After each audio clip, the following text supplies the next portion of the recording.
আসসালামু আলাইকুম ভিউয়ার, সবাই কেমন আছেন? আশা করি সবাই ভালো আছেন। দেশ এবং প্রবাস থেকে যারা ভিডিওটি দেখছেন তাদেরকে জানাই শুভেচ্ছা ও স্বাগতম। আজ আমি আপনাদেরকে মহাখালী রেল ক্রসিং থেকে তেজগাঁও পর্যন্ত রেলওয়ের কাজের আপডেট জানাবো। পাশাপাশি এই স্থানে যে ঢাকা এলিভেটেড এক্সপ্রেসওয়ে হয়েছে তারও আপডেট এই ভিডিওতে থাকছে। তো পুরো ভিডিও জুড়েই আমার পাশে থাকবেন। এই রেলওয়ে প্রকল্পটি জয়দেবপুর থেকে টঙ্গী পর্যন্ত ডবল লাইন রেলওয়ে, টঙ্গী থেকে কমলাপুর পর্যন্ত তৃতীয় এবং চতুর্থ লাইনের কাজ চলছে। এই কাজগুলো শুরু হয়েছিল 2017 সাল এবং শেষ হওয়ার কথা ছিল 2023 সাল। তবে কাজ 4 বছর মেয়াদ বাড়িয়ে তা করা হয়েছে 2027 সাল পর্যন্ত। অন্যদিকে ঢাকা এলিভেটেড এক্সপ্রেসওয়ে, সুবিশাল এই এলিভেটেড এক্সপ্রেসওয়ে বিমানবন্দর থেকে কমলাপুর পর্যন্ত করা হয়েছে। তবে এই এলিভেটেড এক্সপ্রেসওয়ের কাজ বেশ কিছু জায়গায় বাধাপ্রাপ্ত হলেও ছাত্র আন্দোলনের মধ্যে মহাখালীতে দুটি টোল প্লাজা পুড়িয়ে দেওয়া হয়েছিল।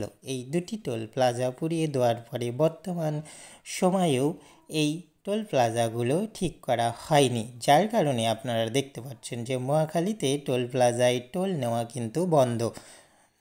সুবিশাল এই এলিভেটেড এক্সপ্রেসওয়ের নিচ দিয়েই আপনারা দেখতে পাচ্ছেন যে তৃতীয় এবং চতুর্থ রেল লাইনের কাজ কিন্তু চলমান। ডুয়েল গেজ রেল প্রকল্পটির মেয়াদ অনেকটাই বাড়িয়ে দিয়েছে কর্তৃপক্ষ এবং ব্যয়ভার কিন্তু যেখানে রেলওয়ে 850 কোটি টাকা ধরা হয়েছিল সেই ব্যয়টি বর্তমানে ধরা হয়েছে 3000 কোটি টাকা। আবার মেগা প্রকল্পটির জন্য দায়ী করা হচ্ছে যে রেলওয়ে এই প্রকল্পটিকে। তবে দুই প্রকল্প নিয়েই এখানে কিন্তু কাজ তেমনটা অগ্রগতি হয়নি। তবে আশা করা যাচ্ছে যে এই প্রকল্পগুলো সঠিক সময়ে তাদের কাজ বুঝিয়ে দেবে। পাশাপাশি এলিভেটেড এক্সপ্রেসওয়ের কাজ বর্তমানে অনেকাংশেই শেষ।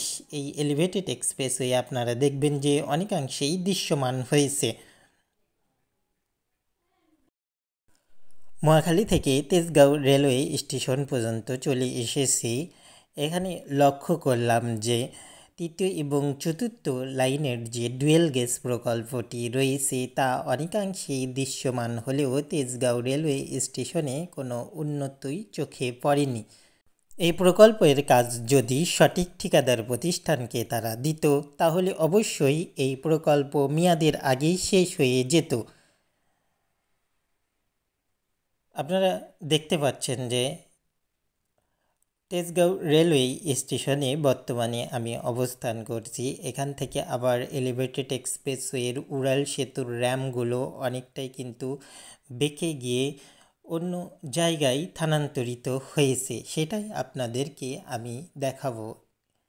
এপাশে লক্ষ্য করুন তাহলে দেখতে পারবেন যে সুবিশাল এলিভেটেড এক্সপ্রেসওয়ের জন্য উড়াল সেতুগুলো এখানে দৃশ্যমান। তো বন্ধুরা, আজকের ভিডিওটি এখানেই শেষ করব। আশা করি সম্পূর্ণ ভিডিওটি আপনাদের ভালো লাগবে। ভালো লাগলে অবশ্যই একটি লাইক দেবেন। পাশাপাশি নতুন যারা দর্শক রয়েছে চ্যানেলটি সাবস্ক্রাইব করে আমার পাশেই থাকবেন। ধন্যবাদ সবাইকে।